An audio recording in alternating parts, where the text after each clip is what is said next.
Selamat pagi, selamat bertemu kembali dalam bidang studi geografi di kelas 11. Ya, hari ini kita akan belajar di pertemuan pertama geografi di bab pertama. Bab pertama ini kita akan belajar mengenai Indonesia sebagai poros maritim dunia. Ya, kita akan bahas yang pertama mengenai letak, luas, dan batas wilayah Indonesia. Yang pertama, kita bahas letak wilayah Indonesia. Letak wilayah Indonesia dapat dilihat dari sudut pandang astronomis, geologis, dan geografis. Yang pertama kita lihat letak astronomis. Ya, letak astronomis Indonesia berada di antara 6 derajat lintang utara sampai 11 derajat lintang selatan dan 95 derajat bujur timur sampai 141 derajat bujur timur. Kita ulangi, apa itu lintang? Garis yang melintang, ya, yang sejajar dengan khatulistiwa, sedangkan garis bujur adalah garis yang membujur dari utara ke selatan. Ini dia garis-garis bujurnya.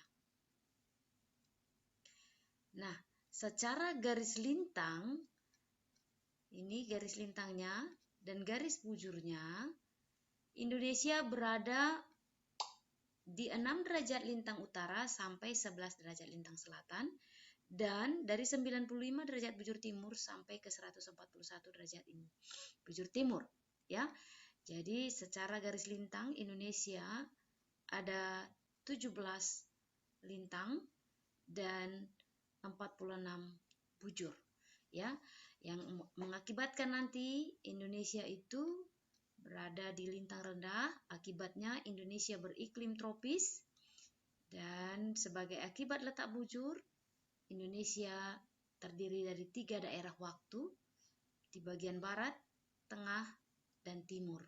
Ya, itu letak astronomis Indonesia. Yang berikutnya letak geografis. Letak geografis Indonesia yaitu terletak di antara 2 samudra dan 2 benua. Berada di antara benua Asia dan benua Australia, serta Samudra Hindia dan Samudra Pasifik. Ini kita Indonesia, ya, dikelilingi oleh Asia, ada Samudra Pasifik, ada benua Australia, dan di sini ada Samudra Hindia. Ya. Yang ketiga, kita lihat letak geologis Indonesia. Letak geologis Indonesia terletak di antara pertemuan 2 lempeng benua, yaitu lempeng Eurasia dan lempeng Indo-Australia, serta 1 lempeng samudra, ini lempeng Pasifik. Ya, jadi secara geologis Indonesia terletak di antara pertemuan 2 lempeng benua, yaitu lempeng Eurasia dan lempeng Indo-Australia, dan 1 lempeng samudra yaitu Samudra Pasifik. Ini dia, ya. Ini negara kita Indonesia. Ini lempeng Eurasia, ini lempeng Indo-Australia, dan ini lempeng Pasifik. Indonesia berada di antara ketiga lempeng itu, ya. Oleh karena berada di antara ketiga lempeng itu, Indonesia menjadi wilayah yang didapati banyak gunung api karena Indonesia berada pada pertemuan 2 barisan pegunungan atau sirkum. Dan akibat dari letak geologis ini juga, Indonesia sering terjadi gempa tektonik karena pertemuan lempeng itu, ya, dan juga gempa vulkanik karena berada pada jalur pegunungan dunia. Ya, di Indonesia juga didapati banyak gunung api. Itu adalah akibat dari letak geologis Indonesia. Nah, selanjutnya setelah kita belajar tentang letak wilayah Indonesia, kita lihat luas wilayah Indonesia. Ya, luas wilayah Indonesia saat ini, perairan Indonesia sebesar 6.315.022 km persegi, ya, dengan panjang garis pantainya 99.093 km dan terdiri atas 13.466 pulau, ya. Jadi ini luas wilayah perairan Indonesia, ya. Inilah wilayah kita Indonesia. Garis pantainya 99.093 km dan ada 13.466 pulau. Ya, sangat luas ya. Nah, itu dia luas wilayah Indonesia. Ya, setelah letak luas, yang ketiga kita akan bahas mengenai batas wilayah Indonesia. Ya, batas wilayah Indonesia di sebelah utara dia berbatasan dengan Malaysia, di sebelah timur berbatasan dengan Papua Nugini, di sebelah selatan berbatasan dengan wilayah Timur Leste, dan di sebelah barat dia berbatasan dengan wilayah India. Ya, ini batas wilayah Indonesia. Nah, berikutnya kita lihat batas wilayah laut Indonesia. Batas wilayah laut Indonesia, kalau kamu lihat gambar peta berikut ini, ada 3 warna di sini ya. Perhatikan ada di legenda menjelaskan bahwa yang berwarna biru ini adalah batas laut zona ekonomi eksklusif. Dia ada sejauh 200 mil, ya. Lalu ada garis yang putus-putus ini, coba perhatikan. Ini dia batas laut Nusantara, ya. Dan wilayah yang berwarna putih itu adalah laut teritorial.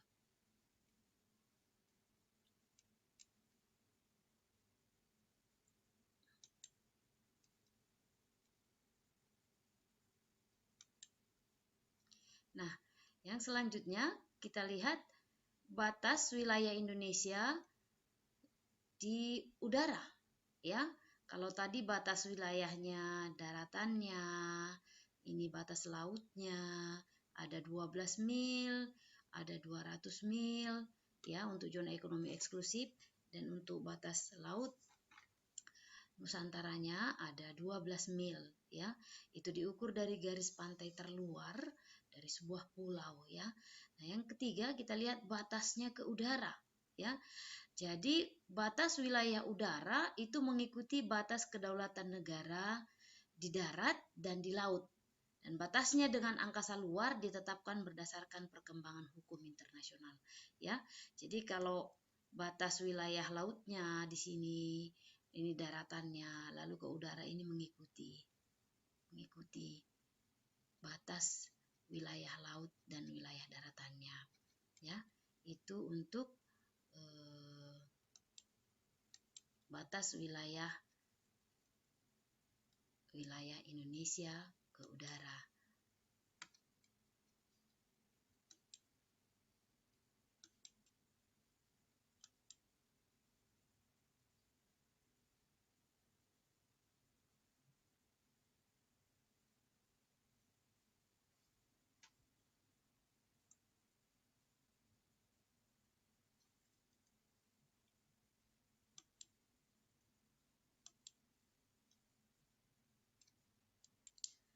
Setelah kita bahas tadi mengenai letak, luas, dan batas wilayah Indonesia, yang berikutnya bagian B, kita akan lihat karakteristik wilayah daratan dan perairan Indonesia.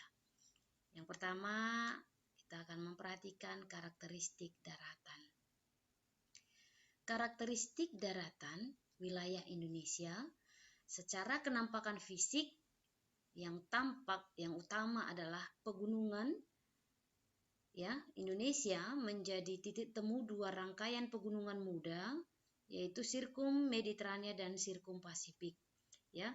Jadi ini terlihat sepanjang Pulau Sumatera itu didapati ada pegunungan bahkan Pulau Jawa ada lagi barisan pegunungan, bahkan di wilayah Sulawesi juga, ya. Jadi ini kenampakan fisik yang utama, ya.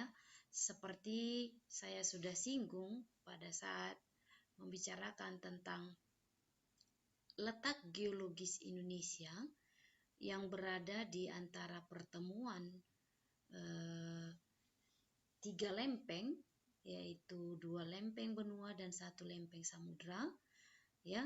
Itu juga mempengaruhi kenampakan atau karakteristik daratan wilayah Indonesia.